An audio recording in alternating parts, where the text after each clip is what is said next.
Students हम बात करेंगे रेडिकल सब्स्टिट्यूशन रिएक्शंस। देखिए रेडिकल सब्स्टिट्यूशन रिएक्शन क्या है। रेडिकल का मतलब है कि कोई भी एटम या ग्रुप ऑफ एटम जिसके पास अनपेयर इलेक्ट्रॉन हो, तो ऐसे एटम या ग्रुप ऑफ एटम को रेडिकल कहते हैं। और सब्स्टिट्यूशन का मतलब है किसी ऐसा रिएक्शन जिसमें एक एटम का आना और दूसरा एटम का जाना, that is known as the substitution. और रिएक्शन का मतलब है ओल्ड बॉन्ड्स का टूटना और न्यू बॉन्ड्स की फॉर्मेशन होना, that is known as the reaction. तो इस लेक्चर में हम बात करेंगे कि रेडिकल सब्स्टिट्यूशन रिएक्शन के अगरचे बहुत सारे टाइप्स हैं, लेकिन इनमें से एक ही एग्जांपल पे हम बात करेंगे जिसका नाम है हेलोजिनेशन है।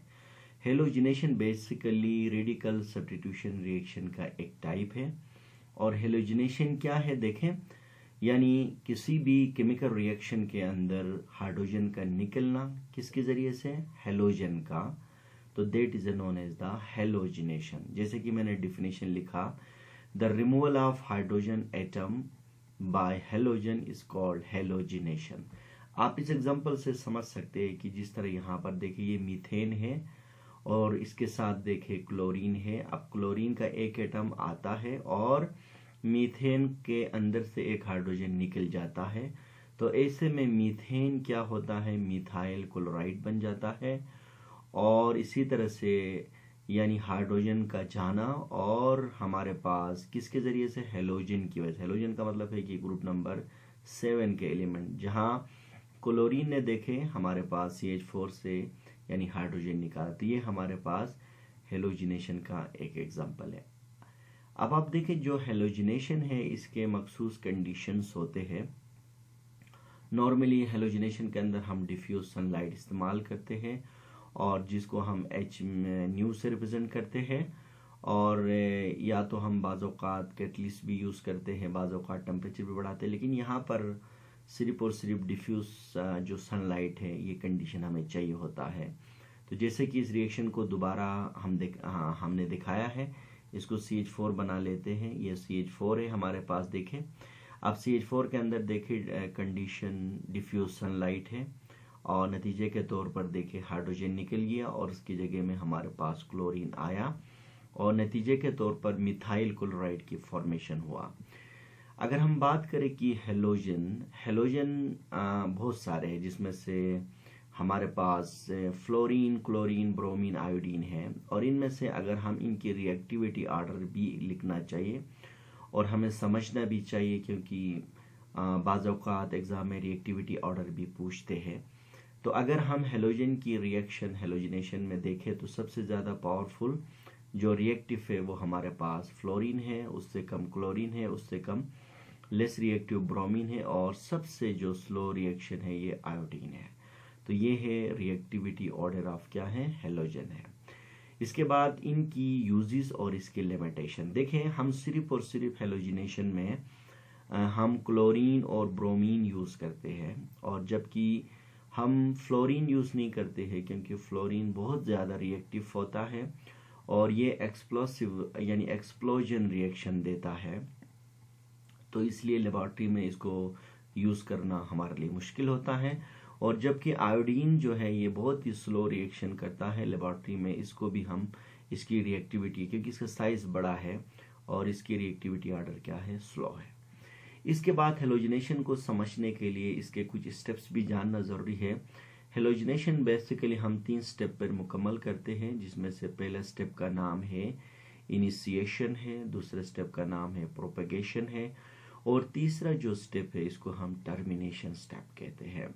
अब हम एक केमिकल रिएक्शन की मदद से हेलोजिनेशन के स्टेप्स को हम समझेंगे। तो सबसे पहले हम एक कंप्लीट रिएक्शन लिखते हैं। देखिए हमारे पास मीथेन है, मीथेन और दूसरी बात यह है कि हमने क्लोरीन को यूज़ किया यहाँ पर, और सनलाइट की मौजूदगी में आप देखें यहाँ से 4 क्लोरीन आए और इसके नतीजे में 4 हाइड्रोजन यहाँ से निकल गए, और नतीजे के तौर पर मीथेन को जब हमने Cl2 के साथ रिएक्शन कराया और सनलाइट की मौजूदगी में तो देखा तो CCl4 बना प्लस 4 मोल ऑफ HCl बना। तो ये बेसिकली क्या है, हेलोजिनेशन का एक बेहतरीन एग्जाम्पल है। अब हम इसी कंप्लीट रिएक्शन का मैकेनिज्म हम आपको समझा देंगे कि इस रिएक्शन का पाथ ऑफ रिएक्शन क्या है, यानी मैकेनिज्म का मतलब है कि रिएक्शन का पाथ असल में क्या है। जैसे कि पहले भी जिक्र किया, इसके 3 स्टेप से है और इसी रिएक्शन को हम देखें कि CH4 को मीथेन को रिएक्शन करवाया हमने क्लोरीन के साथ और CCl4 बना +4 मोल ऑफ HCl। अब ये कैसे बना, देखिए हेलोजिनेशन का जो पहला स्टेप होता है जो कि रेडिकल सब्स्टिट्यूशन रिएक्शन में, तो इसमें से इनिशिएशन होता है। इनिशिएशन बेसिकली रिएक्शन को स्टार्ट करने को कहते हैं। अब देखिए इस रिएक्शन जब स्टार्ट होती है तो क्या होता है, देखिए इसको रिएक्शन को स्टार्ट करने वाला जो हमारे पास सोर्स होता है वो हमारे पास क्या है, डिफ्यूज सनलाइट है। अब डिफ्यूज सनलाइट की मौजूदगी में क्या होता है, इनिशिएशन में बेसिकली फ्री रेडिकल बन जाते हैं प्रोडक्ट साइड में। तो जब सनलाइट पड़ती है क्लोरीन एटम या ब्रोमीन पे तो ये इसके अंदर होमोलाइटिक फिजन होता है। होमोलाइटिक फिजन का मतलब ये है कि मॉलिक्यूल इस तरह टूट जाता है कि बनने वाले एटम के पास एक एक इलेक्ट्रॉन, अनपेयर इलेक्ट्रॉन होते हैं। जब डिफ्यूज सनलाइट इस पर पड़ती है तो क्लोरीन का जो Cl2 मॉलिक्यूल है इसमें formation of free radical product side में बनते हैं और इसको बोलते हैं होमोलाइटिक फिजन कहते हैं, जो कि मैंने प्रीवियस वीडियो में डिस्कस किया है। तो इसमें देखिए हमारे पास 2 क्लोरीन हमारे पास रेडिकल बने। अब क्लोरीन जो है ना Cl2 बहुत ही जो इनर्ट होता है, लेकिन जब ये रेडिकल बन जाता है तो ये बहुत ज़्यादा जो है ना रिएक्टिव होता है। जब पहले स्टेप में क्या होता है, इनिशिएशन होता है जहाँ पर सनलाइट इस रिएक्शन को स्टार्ट कर लेती है और प्रोडक्ट साइड में फ्री रेडिकल्स बनते हैं। इसके बाद दूसरे स्टेप में प्रोपेगेशन। प्रोपेगेशन में ये होता है कि जो फ्री रेडिकल्स बना है, जो क्लोरीन है, वो क्या करता है, मीथेन से रिएक्ट करता है और मीथेन का एक हाइड्रोजन को छीन लेता है और अपने आप को स्टेबल करने के लिए और नतीजे के तौर पर HCl बनाता है। और मीथेन खुद क्या होता है, मिथाइल रेडिकल बनाता है। अब ये मिथाइल रेडिकल अपने आप को स्टेबल करने के लिए, क्योंकि एक कंटेनर के अंदर सिर्फ एक क्लोरीन नहीं होता है बल्कि मिलियंस ऑफ दी क्लोरीन होते हैं, ये क्लोरीन मॉलिक्यूल पर अटैक करता है तो ये क्लोरोमीथेन बनता है। ये हमारा फर्स्ट प्रोडक्ट है। इसके बाद यही सिलसिला चलता रहता है। तो ऐसे में जो हमारे पास क्लोरीन जो फ्री रेडिकल बना, इसने अपने आप को स्टेबल करने के लिए यहाँ से एक हाइड्रोजन के साथ रिएक्शन करता है और यहाँ से एक हाइड्रोजन को छीन लेता है और छीन लेने के बाद इसी तरह से ये जो हमारे पास मिथाइल जो क्लोराइड है जिसको क्लोरोमीथेन कहते हैं, ये HCl बना लेता है और यहाँ से हमारे पास एक रेडिकल बन जाता है। अब यही रेडिकल अपने आप को स्टेबल करने के लिए Cl2 मॉलिक्यूल पर अटैक करता है और अपने आप को, इससे ये होमोलाइटिक जो है ना क्लीवेज होती है और जिसके नतीजे में डाइक्लोरोमीथेन बनता है। ये है प्रोडक्ट नंबर 2 है। अब फिर वही बात है कि ये जो फ्री रेडिकल है ये क्या कर लेता है, ये दोबारा हमारे पास जो डाइक्लोरोमीथेन पर अटैक करता है, इसका हाइड्रोजन को छीन लेता है और लेने के बाद ये दोबारा एक रेडिकल, इसी को रेडिकल बना लेता है, HCl बनता है। और फिर यही रेडिकल क्या करता है, इसको हम, यही रेडिकल क्या करता है, Cl2 पर अटैक करता है और अटैक करने के बाद ये बनाता है ट्राइक्लोरोमीथेन और यहाँ से रेडिकल पैदा होता, यहाँ हम ट्राइक्लोरोमीथेन बनाएगा और फिर प्लस रेडिकल बनेगा। ये है हमारे पास तीसरा प्रोडक्ट है। इसके बाद ये जो ट्राइक्लोरोमीथेन है इसके ऊपर फिर वही क्लोरीन रेडिकल रिएक्शन कर लेता है और जो लास्ट जो हाइड्रोजन है यहाँ से छीन लेता है और ये हमारे पास रेडिकल बनता है, HCl बनाता है। अब ये जो रेडिकल है ये दोबारा Cl2 पर रिएक्ट कर लेता है और नतीजे के तौर पर फाइनल जो प्रोडक्ट है जिसको टेट्राक्लोरोमीथेन कहते हैं, ये इस तरह बन जाता है।